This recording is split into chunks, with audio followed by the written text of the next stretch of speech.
Salut YouTube, welcome back to my channel and back to the second part of April's Q&A where you guys can send me questions and I answer them, funnily enough. So if you guys want to send me questions, you can use my Ask Me Anything form that I leave in the description box of my videos. Otherwise, follow me on Instagram at _notevenfrench, and I will often post kind of Ask Me Anything posts where you can comment your questions down below and I take them from there as well. But as this video is all about answering questions, let's get into it. The first question is from Matthew, who's asking me which regions of France are next on my hit list in terms of traveling and discovering France, and if there are any regions of France that I'm a little bit curious about but I'm a bit worried about going to because there may not be anything there. So the regions that are on my hit list for the moment, I really want to go back to Corsica. I absolutely loved Corsica. I love the heat, I love the sun, I love the beach. I found it beautiful, the water was crystal clear. And I also want to do La Côte d'Azur, or the French Riviera, so between Marseille and the Italian border, because I've seen a bit around the Marseille region, Marseille, Aubagne, Cassis, the Calanque, but I've never actually gone completely east towards Nice, Cannes, Monaco, all of that kind of thing. In terms of curious but not sure whether to go, I've got a big question mark around the middle of France, the center of France, because people kind of joke, oh, there's nothing to see in the middle of France, oh, there's nothing, you haven't missed anything not going to the middle of France, and I don't know if that's really true or not. I have been to Clermont-Ferrand, I don't know if that counts as the center of France. I've got people kind of convincing me to go to these other beautiful regions, but I never hear people being like, come to the center of France. Related to this, I have Elise who's asking me if I'll ever come to the north of France. I've actually driven around quite a lot of the north of France. I was actually visiting war cemeteries up there. There were a lot of New Zealanders involved in the World Wars, First and Second World Wars, and lost a lot of New Zealand soldiers over here in France. I actually have a great uncle buried in one of these war cemeteries in France. So I went to the region around like Amiens, Arras, and I went to a little town which is called Le Quesnoy. It's here where it was actually the New Zealand troops that came in and kind of liberated the French or saved the French when they were under German siege. And ever since, we've had this really great relationship apparently between this town and New Zealand. And it's funny, you go there and the streets are called like Rue de Nouvelle-Zélande, Rue Helen Clark, which was our former Prime Minister, Rue Aotearoa, which is the Māori way of saying New Zealand. It's amazing. The next question is from Kim, who's saying that she's in Paris right now at the moment. Are there any things that she should see or do? Kim, at the moment it's springtime, go to Parc Sceaux. That's S-C-E-A-U-X. So beautiful at the moment, covered in beautiful cherry blossom trees, lots of flowers. You really feel like it's springtime. It is 45 minutes away from the center of Paris, but you hop on the RER B train and it's well worth the trip. The next question is from Kristen AXFE, who's asking me more about my master's program, how I got my apprentissage, how I got my job, because he's gotten into the master's program that I did. So I think I've already covered most of this, but basically finding an apprenticeship in France is relatively easy, especially in Paris. The school helps you a lot. They send you so many offers, hundreds of offers. Look yourself on the internet. There's plenty of opportunity available, so don't worry too much about that. And the one tip I would give you for getting a job afterwards and getting into that human resources market in France is really network. So use your promotion at school, get to know them, get to ask them about the companies they're working in, be very sociable when you're doing your internship, get to meet a lot of people. I mean, because the thing in France is that if you can be recommended by someone for a job, that's very, very powerful. So just keep that in mind. The next question is from A Cherry, who's asking me, do I actually know any expats over here who are doing like professional jobs related to their qualifications, or are they all doing the kinds of jobs like babysitting, teaching English, working in a bar, etc.? So most of my expat friends I know have full professional careers over here. I think that studying here and doing your master's degree here, either in French or in English, is a really good way to get into the professional track, because you've kind of got that French stamp of approval. Otherwise, I do see expats, working in big companies and the English speaking roles in the corporate environment. Like, that definitely happens. But of course, the more you speak French, the more opportunities you're going to have. Because if you're just speaking English, for example, you're pretty much only targeting the headquarters of huge companies who have jobs purely in English. And even then, they like you to speak French for the social side of things. The next question is from Missy Ju, who's asking me if my family have come to France and did they like it. So both my mum and my dad have come to France. They're divorced, so they each came on separate trips. And they loved it. They were very, very impressed with France. They found it absolutely beautiful. The only thing is that I think the size of the city of Paris was a little bit overwhelming for them, you know, coming from New Zealand. So going onto the metro and things like that was very confusing and quite overwhelming for them, I think. But I mean, aside from that, they absolutely loved it. So we did Paris. We went to the Alps. We went down south to Avignon, to Marseille with them, and it was amazing. They had a great time. The next question is from Rosa, who's asking me if Paris is safe or not. Because she's seen videos and there seems to be a lot of pickpockets and a lot of scammers. I would say, you know, in the touristy areas, there are quite a few, you know, pickpockets and scammers to look out for. People trying to sell you, you know, little junky items and things like that. I think in the metro, you've got to be quite careful with your bag, you know, keep your handbag, your backpack kind of close to you. It's just kind of about exerting common sense, you know, it's just about that street smartness. I've been living here for almost 5 years. Nothing's ever happened to me. I've never had my phone stolen or anything like that.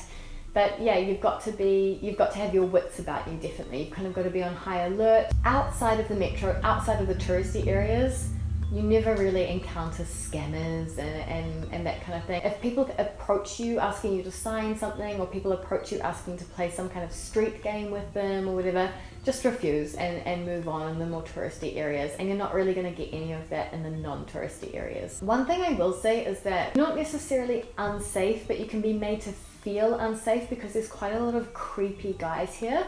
So they'll catcall you, they'll comment on you.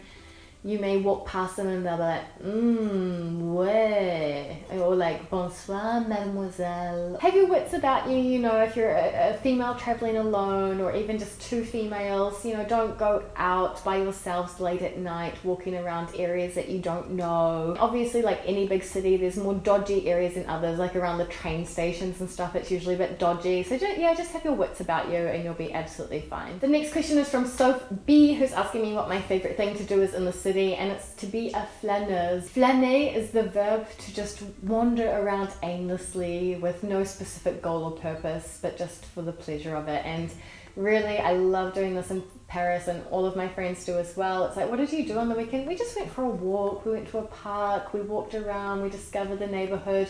This is a beautiful city. It feels like you're walking around an outdoor museum. That's my favorite thing to do in Paris. The next question I got both from Avi Leah and Kaylee Goes, asking me about whether I ever feel homesick, and if so, how do I deal with my homesickness. So yes, I have felt homesick many times, and there's so many different ways you can deal with it. So I like to write lists. So I often write lists about, you know, all the things that I'm so grateful for about living in Paris. You know, what are the things that I can get here that I can't get anywhere else. Another cool thing to do is actually speak to the people from home. They reassure you, and it's the people who you would expect who say, yes, come home. They're like, we miss you, but keep doing what you're doing because we see you learning, we see you growing, we know that it's the best for you. So it's also a really good idea to talk to those kind of people. Another idea is to start a project really linked to where you're living. So you may set yourself, you know, a really ambitious goal around the local language. Like, I want to become fluent in the local language of my new country in 6 months. Or for me, a project that I started related to my life here was my YouTube channel. And it's something that really connects me to living here because it's talking about everything that I notice or the things that I've learned. It's really, really linked to my expat identity. So you may want to learn a language, start a blog, start a YouTube channel, join a club. For example, if you're in France, you may want to learn how to do French patisserie. I mean, whatever it is, but find a project that's linked to where you are and is unique to where you are so that you feel really attached. The next question is from Lily Murphin, who's asking me, why did the French strike so much? Um, I mean, just off the top of my head, I would say that, this country has a history of rebellion. It's got a history, look at the French Revolution. You're looking at a country where the people stood up to the royal family and said, it's not okay, actually. It's not okay that you have all this luxury and this wealth and it's held by just so few people, while millions of people here, the real people here in France, are starving. And as you know, they stormed the Bastille, they stormed the castle gate, and they ended up chopping off the heads of their kings and queens. But my point is that they've got a history of rebellion and a history of sticking up to the big man and speaking for the little guy. And I think the strikes, it's really around using that collective power of, okay, we're the weakest, maybe we're not really well recognized, or maybe we're not really well rewarded. We're down here at the bottom of the food chain. It's usually, the workers, the train workers, the airline workers, taxi drivers. It's people who are doing like the hard work. Collectively, let's stand up, because the way we're getting treated actually isn't okay, and we want to voice that, and we want to voice that we have rights and we have power if we stand together. That's why we've got really great employment protection. It's very, very difficult to get fired in France, legally speaking. We've got great health care, really nice benefits, very generous paid leave when you're working in France compared to most countries in the world. It really has paid off. It's making sure that the most vulnerable are heard and looked after, I think. That's a little bit, from what I understand, the mentality behind striking all the time. The next question is from Lewis, who's asking me if I've ever been to Quebec and if I'm interested in going and hearing a new French dialect. And this is honestly just a dream of mine, to go to Quebec. I'd love to go to some of the French-speaking populations around the world, like Quebec, New Caledonia, La Réunion, Tahiti. I'd love to hear the different French that exists around, or any kind of local regional accents or dialects. That would be awesome. And the accent in French-speaking Canada is so fascinating to me. And I'm really, really loving, actually, at the moment, these videos on YouTube called Joke de Papa, kind of a competition to be like, who can not laugh at these really bad dad jokes. So I'll link that down below, because they're really, really funny, and you can hear the Quebecois accent. The next question is from Rachel, who asked me how long it took me to become fluent in French, and if it was a gradual thing or if there was some kind of tipping point. So I think a bit of both. So it took me about a year to start speaking French, and maybe a year and a half to be at ease in general conversation. And it took a long time because I was studying and working in English. I had mostly expat friends and had my relationship with my boyfriend fully in English. So I didn't have a lot of exposure to the French language. I think the tipping point came where the feeling of frustration I had from not being able to express myself, or not being able to get what I wanted, or not being able to, have a personality in French, like that frustration I felt was greater than the embarrassment I felt of speaking French and making lots of mistakes. So that was my tipping point. It was like when I was just like, you know what? The embarrassment is actually worth it, because this frustration is starting to really annoy me now. So that was the kind of tipping point for me after around a year living here. Next question is from Brianna May, who's asked me which are the best cities to study in France. So I don't really know, because I've only studied in Paris, but I actually found an interesting article for you listing out the top cities to study abroad. So I'll link that down below in the description box. But if I could choose again, and if I could find a city to go study in, I think I would love to study somewhere like Bordeaux or Montpellier or Aix-en-Provence or Grenoble.